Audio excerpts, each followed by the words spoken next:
Bien, vamos con nuestro primer invitado. Saludamos con el doctor Carlos Farah, consultor político. Con él vamos a hablar sobre una última encuesta que ha hecho y todo lo que significa el tema del balotaje. ¿Cómo le va, doctor? Gracias por acompañarnos. Bienvenido a Ecuador en Directo. Un placer. Buen día. Doctor, primero quiero empezar con la pregunta que habíamos preparado en el flyer. ¿Cómo es que se supera más del 100% de los votos en disputa en una segunda vuelta electoral, lo que ocurrió acá en Ecuador, que es un hecho que creo que no hemos visto en otro país? ¿Qué lectura darle a esto? Sí. Bueno, matemáticamente es imposible superar el 100%, ¿no? Con lo cual está claro, digamos, que alguien hizo mal una cuenta, ¿no? Lo que nosotros hicimos fue una encuesta postelectoral a nivel nacional, en 23 provincias, una encuesta presencial, domiciliaria, para un poco ver cuál era la temperatura de la opinión pública de Ecuador después de la elección. Y lo que nos encontramos es, cuando le preguntamos a quién habían votado en primera vuelta y en segunda vuelta, en ambas situaciones nos encontramos con un empate técnico, pero es una paridad que obviamente en el primer caso es correcta, en el segundo caso, digamos, obviamente no refleja lo que comunicó el Consejo Nacional Electoral, y esto, digamos, se explica porque hay una mayoría de gente que tiene algún tipo de duda sobre el resultado publicado, ¿no? Un 40% piensa que ganó Noboa, aproximadamente un 40% piensa que ganó Luisa González y un 13% que piensa que puede haber ganado Noboa, pero no por la diferencia que efectivamente se publicó. Con lo cual, desde ese punto de vista, digamos, se genera por lo menos un interrogante sobre la legitimidad de origen del gobierno. Sí, la verdad que es difícil entender que del 100% de los votos, el 110% lo haya captado el candidato a presidente. O sea, no hubo ningún voto más para Luisa González. Y no solo eso, los otros movimientos políticos que se sumaron al apoyo de una candidatura de izquierda, o sea, nos demuestran que es imposible. Matemáticamente es imposible. Claro, totalmente. La experiencia histórica, digamos, nosotros llevamos casi 40 años dedicados a la consultoría en diversos países de América Latina, es que eso es absolutamente imposible, digamos, ¿no? Es muy, digamos, es matemáticamente por lo menos muy raro. Lo que vemos en el estudio es que efectivamente varios de los candidatos, pero sobre todo el candidato de Pachacuti, digamos, que tuvo algún rol en la primera vuelta, la mayor parte de sus votos se transferían, dicen los votantes de Pachacuti, digamos, que ellos apoyaron a Luisa González, con lo cual entre eso y, digamos, y obviamente en todos los espacios políticos hay votantes que fueron para ambos lados, digamos, no es que nunca el 100% de los votantes fueron solamente para Daniel Noboa. Por lo tanto, eso es lo que nos hace poner esto en un empate técnico, digamos, en una situación que por lo menos da para discutir el resultado comunicado oficialmente. Correcto. Vamos con la encuesta que usted ha hecho postelectoral para ir analizando el tema, ¿no? La ficha, háblanos un poco de la ficha técnica de esta encuesta. ¿Cómo no? Bueno, nosotros hicimos como le decía, una muestra amplia, una muestra de 2.400 casos en todo el país, en 23 provincias, eligiendo cantones que representaran cómo había sido el resultado de la primera vuelta y en función de eso poder estar seguros respecto a cómo eso influía en el análisis de lo que la gente nos dijo que votó en la segunda vuelta. Una muestra presencial, ¿no? O sea, domiciliaria, que es la metodología más segura, comparado con la telefónica, comparado por encuestas por internet, y además tiene solamente, como dice aquí, un margen del 2% de error, de manera que cuando uno tiene una diferencia de 1,2 puntos, que es lo que nosotros encontramos en lo que la gente nos dijo sobre lo que votó en la segunda vuelta, está claro que está dentro de ese margen de error y por lo tanto, digamos, no da lugar a dudas de que al menos fue una elección mano a mano, ¿no? Una elección de empate técnico. Doctor, buenos días, Carla Aro le saluda. Sí, estas encuestas, esta ficha que nos muestra, son de encuestas puerta a puerta. Exactamente, es la manera más, más legítima de poder obtener una respuesta confiable por parte del entrevistado y además poder acceder a todo tipo de entrevistado, ¿no? Porque por teléfono todos sabemos, digamos, que eso siempre tiene un determinado sesgo, gente que trabaja, gente con dificultades, depende del horario, lo que ya sabemos. Bueno, 23 provincias también, es bastante. Sigamos. Totalmente, sí, totalmente. Bueno, esto es, digamos, las proporciones por género, por nivel socioeconómico y rangos de edad, que son los que se asemejan a los últimos datos disponibles por censo, ¿no? De manera que pudimos garantizar la representatividad desde el punto de vista de los distintos segmentos sociales también. Presentación de resultados. Bueno, aquí lo que vemos es un dato bien interesante. En general, cuando un gobierno recién asume, en cualquier lugar del mundo, lo que tiene es una cierta corriente de optimismo. Lo haya votado o no lo haya votado cada uno de los entrevistados. Acá, curiosamente, digamos, nos encontramos con que hay más pesimismo que optimismo respecto al futuro, lo cual, digamos, por un lado, garantiza, digamos, el dato sobre este empate técnico que comentamos, y en general es raro que una persona que haya ganado por 10 puntos de diferencia tenga, la opinión pública, digamos, la tenga con viento en contra desde el punto de vista del pesimismo, ¿no? Y si vemos el siguiente slide, lo que vamos a ver también es sentimientos respecto a la situación del país, la situación de Ecuador, y vemos 57% de gente que tiene sentimientos negativos, ¿no? O miedo, incertidumbre, frustración, enojo, contra un 42% que tiene sentimientos positivos. Esto también, digamos, en general, cuando alguien gana, hay una corriente de optimismo natural, porque a todo el mundo quiere que le vaya bien al país, independientemente de quién hayan votado. Sin embargo, digamos, en este caso no se verifica, y lo que efectivamente está muy correlacionado, el nivel de pesimismo o los sentimientos negativos, desde ya con la gente que votó a la opción de la Revolución Ciudadana en la segunda vuelta. Bueno, ahí vemos una concordancia ya, ¿no? En el sentimiento. 57 negativos, total. Eso indica que los números no les cuadran en cuanto al resultado del balotaje. No, totalmente. Imagínese que eso significa, digamos, que hay votantes propios de Daniel Noboa en la segunda vuelta que no están teniendo, digamos, un sentimiento positivo sobre el país o optimismo sobre el futuro, ¿no?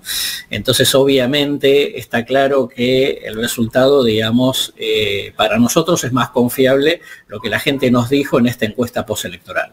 Correcto. Bien, vamos con el siguiente. Sí. ¿Cómo cree que van a estar usted? Sí, siga. Claro, esto es cómo cree que va a estar su familia y usted en los próximos tiempos. Hay prácticamente un empate técnico, 49% de optimismo, 47% de pesimismo. De vuelta, es un dato que en general, cuando se da el inicio de un ciclo político, hay mucho más optimismo a nivel personal, y es lógico que en general haya más optimismo a nivel personal comparado con el nivel país. Eso ocurre en todos los lugares del mundo, pero que también nos marca que hay, digamos, hay una sociedad dividida en dos, ¿no? Tal cual nosotros creemos que sucedió en la elección de segunda vuelta. ¿Esto marca la polarización, doctor? ¿Esta visión de cómo estaré como familia? Sí, sin duda, porque obviamente tiene mucho que ver con el posicionamiento político de cada uno, ¿no? Eso desde ya. Y si hubiera, digamos, hubiera habido un porcentaje amplio a favor de Daniel Noboa en la segunda vuelta, datos de optimismo tendrían que ser naturalmente más altos. Claro. Demuestra lo contrario. Seguimos. Exactamente. Sí, cómo no. Bueno, este es el resultado de primera vuelta. Esto es lo que arrojó la encuesta, ¿no? Nosotros lo que hicimos fue poner dos preguntas naturales de a quién dice que votó. Y acá tenemos el resultado prácticamente calcado de lo que fue la primera vuelta, lo cual eso nos da una garantía sobre que si la muestra representa bien la primera vuelta, entonces tiene que tener una correcta proyección sobre lo que sucedió en la segunda vuelta, que es lo que vamos a tener en el siguiente slide, en la siguiente imagen, en donde efectivamente hay una diferencia de solamente 1,3 puntos entre los dos competidores, lo cual, digamos, teniendo en cuenta que la encuesta tiene un margen de error de más o menos 2%, está claro que fue una elección muy pareja, independientemente de que después, digamos, la encuesta nunca puede proyectar estrictamente si hay un voto más para uno, un voto más para otro, pero que el escenario, digamos, es muy distinto de una diferencia de 10 puntos. Sobre eso no nos caben dudas. Y a pesar de que siempre después de una elección gana el candidato presidente, puede ser que haya una carga, ¿no? En el momento de hacer la encuesta. Sí, totalmente. Exactamente. En general, digamos, hay como una especie de aire de triunfalismo, ¿no? Es que hay mucha gente algunos que se suman, dice que, aunque claro, no votaron, que votó al ganador, digamos, como siempre decimos, al otro día el ganador lo votó la enorme mayoría y obviamente eso no fue la situación. Esto, digamos, ya pasaron unos días de la segunda vuelta, con lo cual, obviamente, digamos, ese clima de triunfalismo también está un poco más moderado, pero de todas maneras siempre hay una cierta paciencia social con un nuevo gobierno, más allá de que este sea, digamos, la continuidad del anterior periodo, ¿no? que tuvo Daniel Noboa. Vamos con el siguiente. Bueno, acá lo que, un poco en función de lo que ustedes nos preguntaban, no se ve muy claramente, pero lo que muestra, digamos, es cuál fue el flujo de votos entre la gente que votó en la primera vuelta y lo que votó en la segunda. Y acá lo que van a ver son varias fuerzas, los votantes de varias fuerzas políticas que efectivamente volcaron más su voto por Luisa González que por Daniel Noboa. Y por supuesto esto es lo que explica por qué nosotros detectamos un empate técnico, ¿no? Y que eso está muy claramente y con lógica respecto a lo que siempre sucede en cualquier parte del mundo, y es que no hay, digamos, solamente votos que fluyen para un lado de los que salieron de competencia en una segunda vuelta, sino que hay mucho más intercambio de votos y, por supuesto, digamos, cercanías ideológicas, ¿no? Pachacuti, con más cercanía ideológica con la Revolución Ciudadana, se puede ver ahí, han volcado más los votos hacia Luisa González, y además de otras fuerzas, y es muy raro que alguien saque menos votos que los que sacó en la primera vuelta, muy raro, por lo menos en un escenario de dos, y teniendo en cuenta además que nosotros habíamos hecho un estudio una semana antes de la segunda vuelta y nos había dado también un empate técnico, y obviamente sin poder juzgar exactamente quién tenía, digamos, un voto más o un voto menos. Seguimos. Bueno, esta es una pregunta muy interesante porque, como les decía, hay más gente que piensa que el resultado electoral no es por lo menos exactamente el que dijo el Consejo, ¿no? Hay un 40% de la gente que dice que ganó Noboa, tal cual lo mostró el Consejo Nacional Electoral, un 38% que dice que hubo fraude y que en realidad ganó Luisa González, y un 15% dice que pudo haber ganado Noboa, pero por poca diferencia. Digo, poca diferencia. 1 o 2 puntos, obviamente no 10. Entonces, ¿qué nos demuestra esta pregunta? Bueno, acá, digamos, hay digamos, una duda sobre la legitimidad de origen del presidente, claramente. Digamos, y esto tiene todo que ver con el hecho de que hay más pesimismo que optimismo y que hay más sentimientos negativos que positivos, ¿no? Si no, la correlación, digamos, debería dar que hay mucho más optimismo, cosa que no vemos, y por supuesto, en términos generales, una inclusive, digamos, votantes del propio Daniel Noboa que no creen que el resultado sea el que dio el Consejo Nacional Electoral, sino que por lo menos, digamos, les da la duda respecto de que la diferencia debió haber sido mucho menor.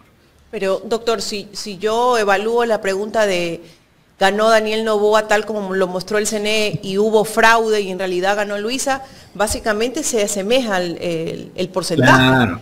Y ahí puedo ver claramente esa división que había de 50-50 prácticamente. Exactamente. Si usted tiene, digamos, los que tienen alguna duda, o los que dicen que no fue por tanta diferencia, o los que directamente piensan que ganó Luisa Noboa, suman el 53%, que es más que ese 40% que dice que ganó Noboa por tal cual lo publicó el Consejo Nacional Electoral, lo cual, digamos, está claro que hay una mayoría que se asemeja mucho a los sentimientos negativos y positivos sobre el país, ¿no? Y en una elección polarizada, ¿cómo entender que en provincias donde en primera vuelta ganaba Luisa González, en la segunda vuelta ganó Daniel Noboa? Eso también nos deja mucha duda.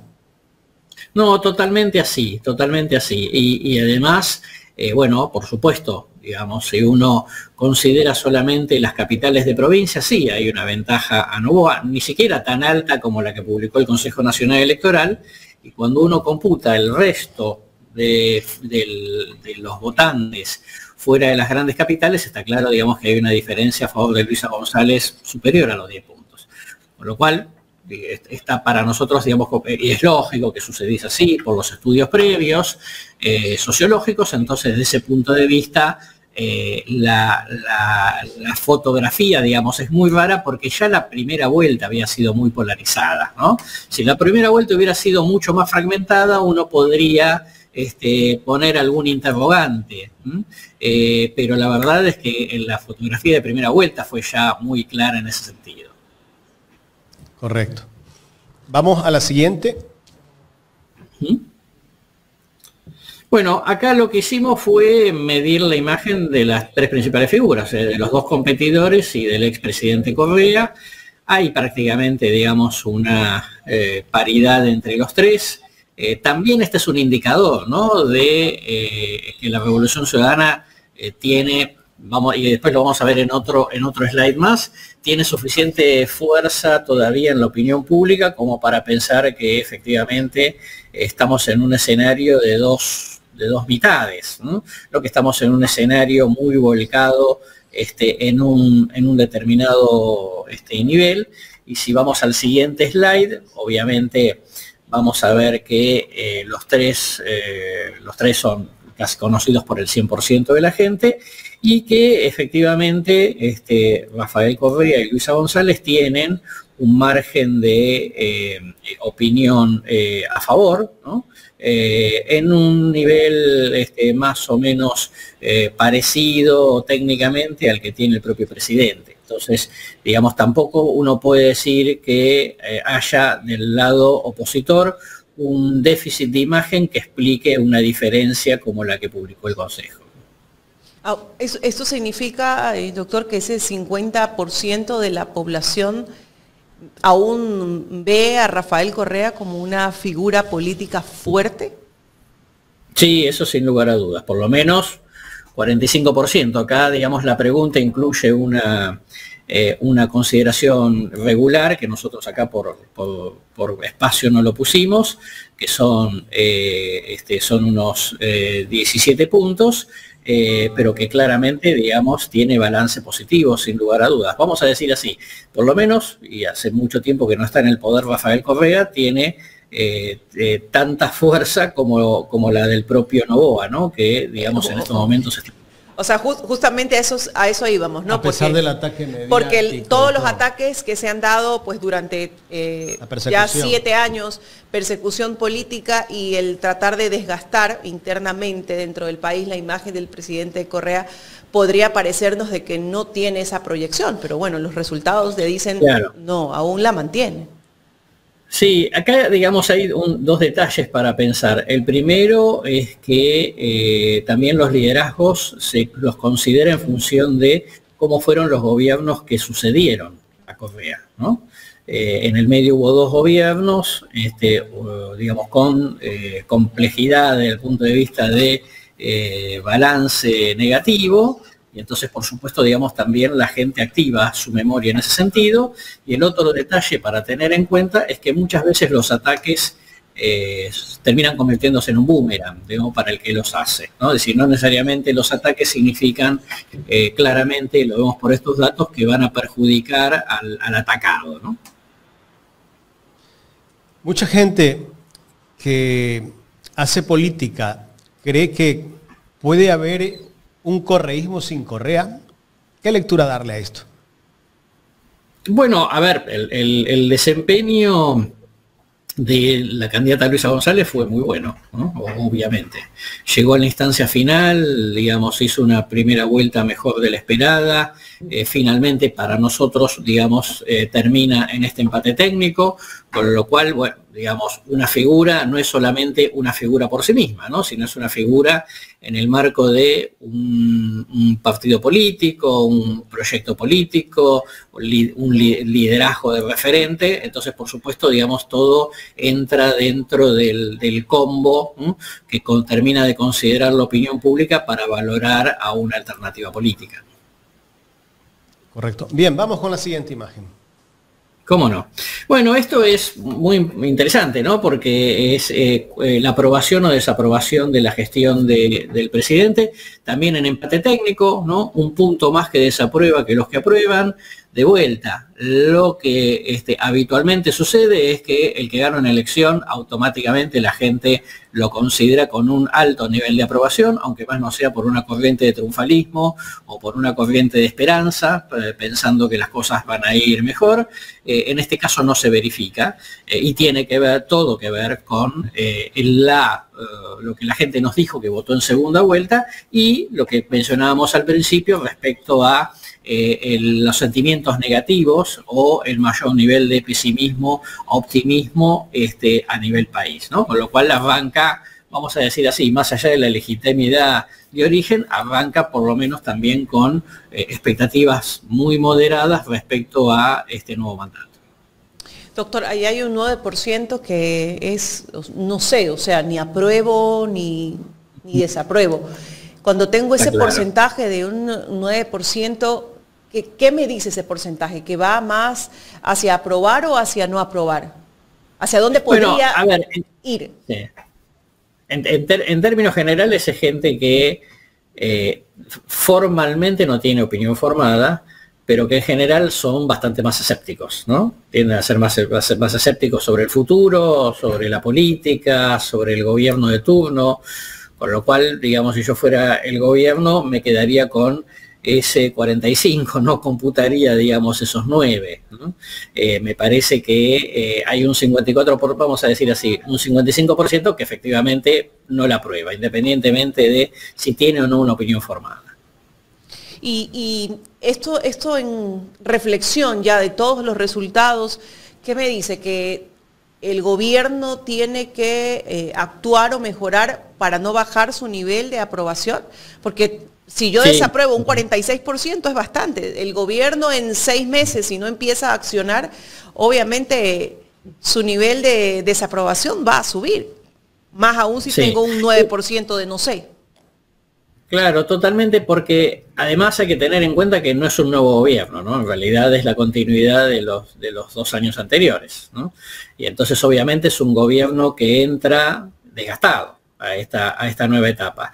Y cuando uno entra con el capital político desgastado, la posibilidad de poder amortiguar los problemas que en todo tipo de gestión tiene, las crisis, digamos, como las que está teniendo Ecuador, es mucho más complicado. Entonces, yo diría que pronóstico reservado, ¿no?, para la evolución de la aprobación de la gestión presidencial. Cuando iniciábamos la entrevista usted decía, estas entrevistas las hicimos puerta a puerta. Entonces, no sé si me pueda contestar esta pregunta, pero ese 49% que tiene de aprobación de Daniel Noboa, ¿se lo atribuye a qué?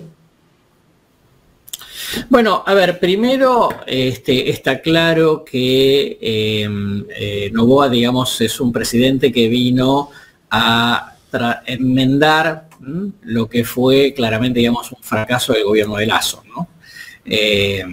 Bueno, con la limitación esta que nos están evaluando, ¿no? Digamos, un gobierno que termina con la sociedad partida en dos y que tiene, digamos, no llega al 50% de aprobación. De manera que yo diría que muchas veces la aprobación no tiene tanto que ver con logros concretos, sino con lo que en Argentina llamamos quiero creer, ¿no? Digamos, es expectativa, ¿no? Pero no, digamos, situaciones concretas, ¿no? Es decir, hay gente que quiere creer que puede ser una alternativa.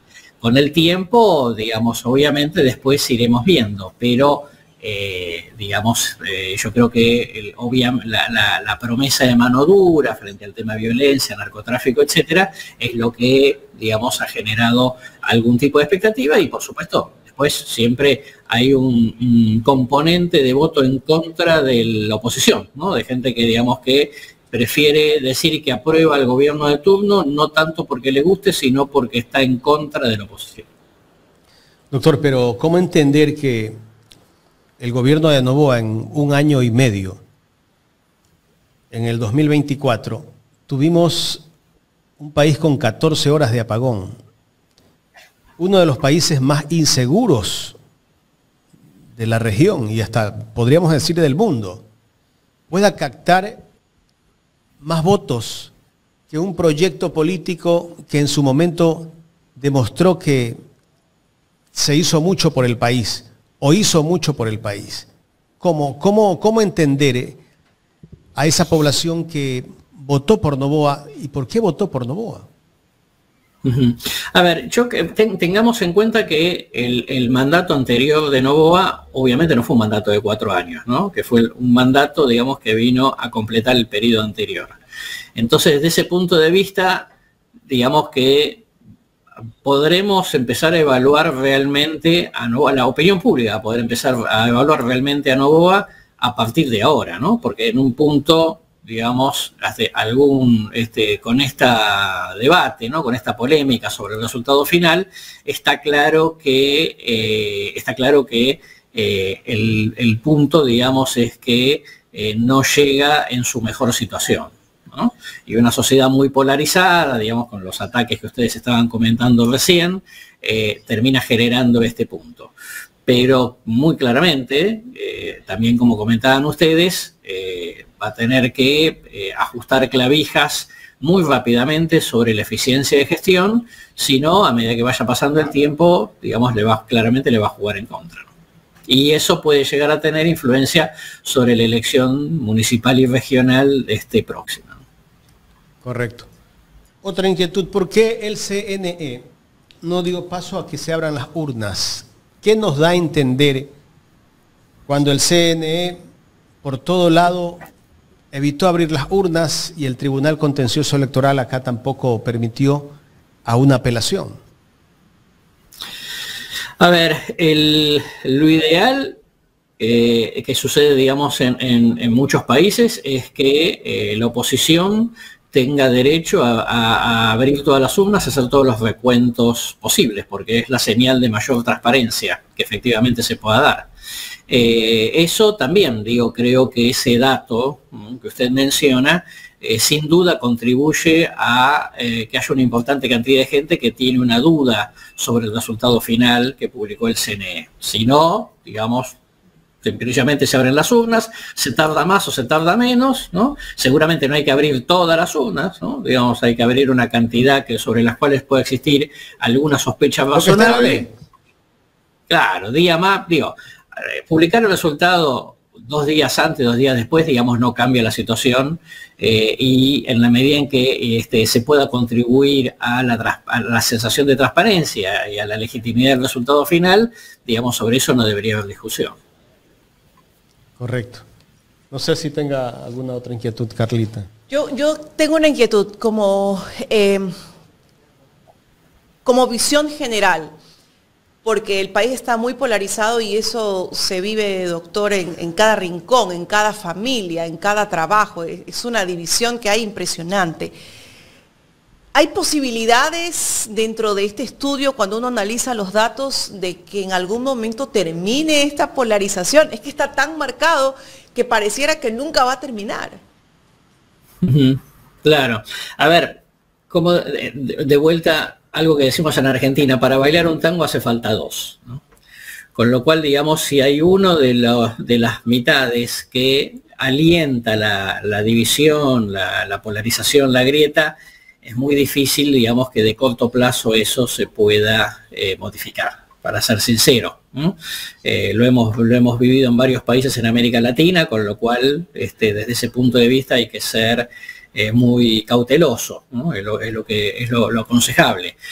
Yo creo que la grieta o la polarización extrema se termina en la medida en la cual hay una responsabilidad del liderazgo político en el gobierno, ¿no? Que obviamente los oficialismos son los que tienen más responsabilidad en ese sentido de bajar el nivel de confrontación y asistir a otro clima político y social. Mientras eso no suceda, digamos, va a ser muy difícil que se pueda modificar, ¿no?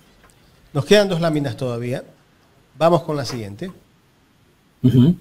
Bueno, este es un detalle importante que digo, también nos marca un poco, nos garantiza lo que estamos viendo en todo el estudio, ¿no? Que es una paridad también de adhesión a la Revolución Ciudadana y a ADN, y aproximadamente, digamos, un 30% de la gente que no adhiere a ninguna fuerza política en particular. Es lógico también que esto suceda porque en un proceso electoral la gente tiende a politizarse más y por lo tanto toma partido o se embandera con alguna de las distintas opciones, pero que en todo caso nos vuelve a dar un indicador más respecto a que hubo una paridad importante en el voto de la segunda vuelta. Correcto. Hay otra todavía, ¿no? Sí, tenemos simplemente para visualizar, digamos, el nivel de interés en la política, que nosotros siempre lo seguimos porque es obviamente una variable importante. Bueno, mucho interés, digamos, solamente el 14%, pero un poco nos da un 56%, ¿no? Digamos, más de la mitad de la gente está un poco involucrada en la discusión política y un poquito menos del 30% no está en absoluto, digamos, interesada, que un poco coincide con la cantidad de gente que no adhiere, digamos, a ninguna fuerza política en particular. Este es el último dato del estudio. Doctor, no sé si podemos regresar a la lámina anterior. Me queda una duda, la de los partidos políticos, ¿con cuál se identifica? Sí, vamos a pedirle, porque ahí me queda una duda. Hay un porcentaje considerable, 26,9%, que dice a ninguno me identifico. Entonces, cuando tú vas a una elección, sobre todo presidencial, es que no solamente te identificas con el líder en ese momento, o el candidato que vaya a la presidencia, sino con el movimiento, ¿no? Y lo decíamos, el liderazgo tiene, usted lo manifestaba, mejor dicho, el liderazgo tiene que ver con un sinnúmero de cosas, pues no, el proyecto político, el movimiento. Entonces, ese ninguno es bastante. Significa que ese porcentaje puede migrar, en algún momento puede identificarse con alguna otra fuerza política que nazca, que resurja.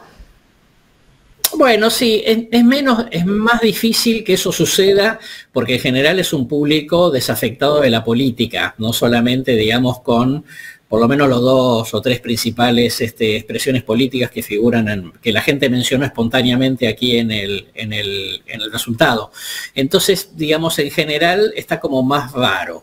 Si pudiese pasar que efectivamente en una situación de preelectoral, digamos, donde la gente está naturalmente, hay más conversación política en la ciudadanía, que ese porcentaje se reduzca y haya más gente que se identifique con alguna de las fuerzas ya existentes. Y me preguntaba esto porque usted hace un comentario, ¿no? Vienen las próximas elecciones, por ejemplo, las seccionales, y tenemos un 26,9%, y bueno, en los cantones, también hay movimientos pequeños, cantonales, entonces a lo mejor y puedan resurgir de otra forma, y la ciudadanía piensa que solo se van a apuntalar hacia 2 partidos. Y posiblemente sí, totalmente. Posiblemente sería una constituyente también, ¿eh? Claro, claro. Bueno, son distintas oportunidades en las cuales vamos a ver cómo se expresa. Mi impresión, y por lo que decía, que preguntaba Carla, digamos, hace unos momentos, es si la sociedad está como muy polarizada, la probabilidad de que a la hora del voto se expresen, digamos, movimientos más locales parece menos probable, ¿no? Porque efectivamente, más allá de que sean seccionales, provinciales, al final está el componente nacional que termina a veces superando, ¿no?, la propia discusión local lógica que existe en las municipales, ¿no? Bien, ahí ya me quedó un poquito como más claro, ¿no? Porque es que ahora hablamos tanto de esta polarización, de hacia dónde va la ciudadanía, cuáles son las decisiones, como decía Jaime, se viene una constituyente, ¿no? Y bueno, si esa constituyente se da en el ejercicio de la democracia, esa democracia directa, de que los ciudadanos vayan a las urnas a decidir si quieren o no una constituyente, nos preguntamos qué va a pasar, ¿vamos a seguir en la polarización? ¿Habrá el 50% que diga que sí, el otro 50% que diga que no? Ahí nos queda pues esa duda. Doctor, queremos agradecerle por su tiempo. No, por favor, un placer enorme y que tengan linda mañana. El doctor Carlos Fara, conversando con nosotros en esta mañana aquí en Los Especialistas de Ecuador en Directo.